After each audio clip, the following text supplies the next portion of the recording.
శేర్లింగంపల్లి నియోజకవర్గం చందానగర్ పీజీఆర్ స్టేడియంలో శ్రీ అక్కమహాదేవి జయంతి వేడుకలు ఘనంగా నిర్వహించారు.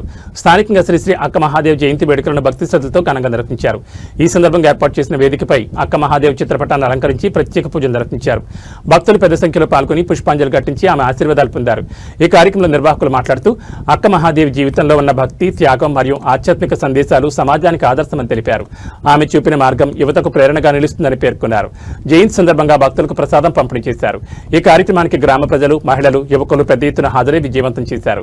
ఈ వేడుకలను నిర్వహించిన కమిటీ సభ్యులను స్థానికులు అభినందించారు. కుదిరితే ప్రభుత్వం ఈ పండుగ రోజున సెలవు ప్రకటించాలని కోరుతున్నామన్నారు. ఈ కార్యక్రమంలో chairman Boretti Venkatrao Prajapati, vice chairman Pedapudi Srinivas Prajapati, అధ్యక్షులు పులివర్తి సుబ్బారావు, ఉపాధ్యక్షులు నిడమనూరు రమణయ్య, ప్రధాన కార్యదర్శి మద్దిగొండ అంకమరావు, సంయుక్త కార్యదర్శి నిజాంపట్నం నరసింహారావు, కోశాధికారి మోదుకూరు శ్రీనివాసరావు, కార్యవర్గ సభ్యులు బురెట్టి వీరరాఘవులు, వల్లూరు గోపయ్య, ఈమని శ్రీనివాసరావు, మోదుకూరు శ్రీనివాసరావు తదితరులు పాల్గొన్నారు. కుమ్మర వృత్తితో మొదలుపెట్టినటువంటి మనం ఇప్పుడు ఉద్యోగాల్లో కానీ, వ్యాపారాల్లో కానీ, ఐఏఎస్లు కానీ, ఐపీఎస్లు కానీ అన్ని విధాలుగా మనం ఎదిగి క్రమక్రమంగా ఎదుగుతున్నందుకు, అలాగే రాజకీయాల్లో కూడా ఎంతో విధంగా ఎదగాల్సిన అవసరం ఉంది. కొంచెం రాజకీయాల విధంగా వెనకబడి ఉన్నాము.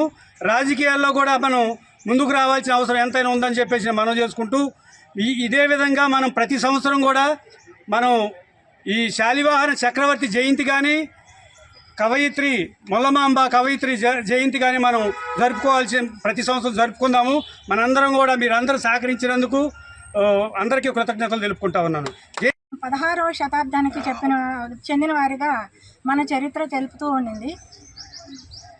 ఒక మహిళ బయటకి వచ్చి 10 మంది మగవాళ్ళు ఉన్న దగ్గర కానీ ధైర్యంగా బయటికి వెళ్ళి బజార్లో ఏదన్నా ఒక వస్తువు తెచ్చుకోవడం కానీ అనుమతించినటువంటి రోజుల్లో ఆవిడ మొదటిసారిగా బయటికి వచ్చి నా యొక్క ప్రజల కోసం ప్రతి మనిషి కూడా తెలుసుకోవలసినటువంటి గ్రంథం రామాయణం. ఆ గ్రంథము గ్రాంధికంలో ఉండింది, అంటే సంస్కృత భాషలో ఉండింది. ఈ యొక్క గ్రంథం తెలుసుకోవాలంటే ప్రతి ఒక్కరికి సాధ్యమైనటువంటి విషయం కాదు. అది ఏ పండితులకో చదువుకున్న వారికో తప్పితే అందరికీ కూడాను తెలియదు. ఈ గ్రంథం యొక్క చరిత్ర ప్రతి ఒక్కళ్ళకి తెలియాలి అంటే దీన్ని సరళమైన భాషలో, అంటే మనం ప్రతి వాడుక భాషలోనికి ఆమోదించితే ప్రతి ఒక్కరికి కూడాను దీని యొక్క సారాంశం అర్థమవుతుందన్నటువంటి ఉద్దేశంతో ఆవిడ మొట్టమొదటిసారిగా మన పెద్దలను ఎదిరించి బయటకు వచ్చినటువంటి మహిళ. ఆవిడ బయటకు వచ్చి 5 రోజుల వ్యవధిలో 6 ఖండాలుగా ఈ రామాయణాన్ని సరళమైన భాషలో రచించినారు. ఈ గ్రంథం యొక్క సారాంశాన్ని ప్రతి ఒక్కళ్ళకి తెలిసేలాగా ఒక అన్నదమ్ముల అనుబంధం కానీ, భార్యాభర్తల యొక్క బంధం కానీ, సత్యాన్వేషణ కానీ, తండ్రి యొక్క వాక్కుకి ఎంతటి విలువ ఇవ్వాలి అనేది కానీ, ఇదంతటినీ కూడా ప్రతి ఒక్కరూ తెలుసుకుంటేనే మన రాజ్యం సుప్రతిష్ఠితంగా ఉంటుంది అనేటటువంటి భావనతో ఆవిడ ఆ రోజు స్టేడియంలో మొల్లమాంబ జయంతి సందర్భంగా అందరము గ్యాదర్ అయ్యి ఇవాళ ఇక్కడ గ్రాండ్గా మొల్లమాంబ జయంతి జరుపుకోవడం చాలా సంతోషకరంగా ఉంది. మొల్లమాంబ అనే తన పేరులోనే ఒక మొల్ల అనే పరిమళం అనేది మల్లెపూల వాసన ఎంత పరిమళిస్తుందో, తను ఎప్పుడో 16వ శతాబ్దంలో రచయించిన రామాయణం కూడా మనం ఇప్పటికీ కూడా ఇంకా చెప్పుకుంటూనే ఉంటున్నాము. వచ్చే శ్రీరామనవమి రోజు కూడా మనకి భద్రాచలంలో సీతారాముల కళ్యాణం ఎంత ఘనంగా జరుగుతుందో మన మొల్లమాంబ జయంతి కూడా ఇవాళ ప్రతి ఒక్క జిల్లాలో కూడా చాలా బాగా జరుపుకుంటున్నాము మన కుమ్మరి వాళ్ళందరము.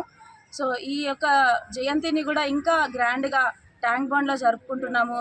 ఇవాళ మొల్లమాంబ జయంతి సందర్భంగా మన రాష్ట్రంలో కూడా గవర్నమెంట్ హాలిడే అనేది ఒకటి ప్రకటిస్తే చాలా సంతోషిస్తామనేది మేము అనుకుంటున్నాము. ఈ యొక్క ప్రపోజల్ని కూడా గవర్నమెంట్ దగ్గరికి తీసుకెళ్ళాము. సో వాళ్ళు డిస్కషన్లో పెట్టారు. ఇవాళ మనకి హాలిడే ఇస్తే కూడా చాలా బాగుంటుంది, నేషనల్ హాలిడే లాగా డిక్లేర్ చేయాలని మేము కోరుకుంటున్నాము.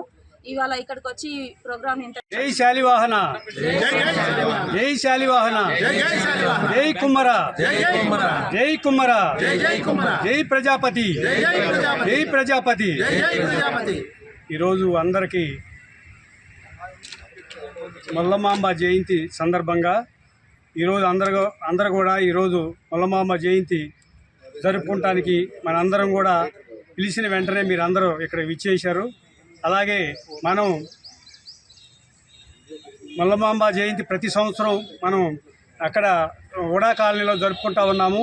ఈరోజు పీజీఆర్ స్టేడియంలో బహిరంగ అందరం కూడా ఒక సెంటర్లో ఒక కోణంలో చేయాలని చెప్పేసి మన అందరం కూడా అప్పటికప్పుడే నిన్న నిర్ణయించుకొని, కొన్ని వేరే పనులున్నా కూడా నేను నిర్ణయించుకొని పిలిచిన వెంటనే కూడా అందరూ వచ్చి దీనికి విజయవంతం చేయడానికి మీరు అందరూ వచ్చినందుకు మీ అందరికీ కృతజ్ఞతలు తెలుపుకుంటా ఉన్నాను.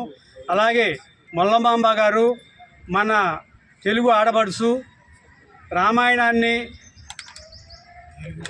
వాల్మీకి 24,000 పద్యాలతో రాసినటువంటి వాల్మీకి గారు, దాన్ని మన మొల్లమాంబ గారు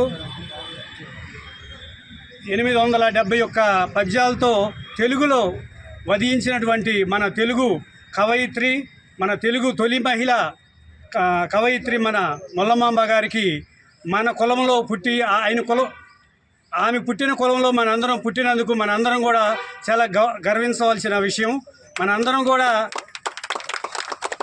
కుమ్మరి అంటే చాలా సంతోషం. ఎందుకంటే మన తొలి భారతదేశాన్ని పరిపాలించినటువంటి శాలివాహన చక్రవర్తి మన కులంలోనే, మన కులం వారే. అలాగే ఆయన కులం మన కవయిత్రి కానీ, మన శాలివాహన చక్రవర్తి కానీ మన కులంలో వాళ్ళ కులంలో మనం పుట్టినందుకు మన అందరం కూడా ఎంతో సంతోషంగా భావించవలసిన అవసరం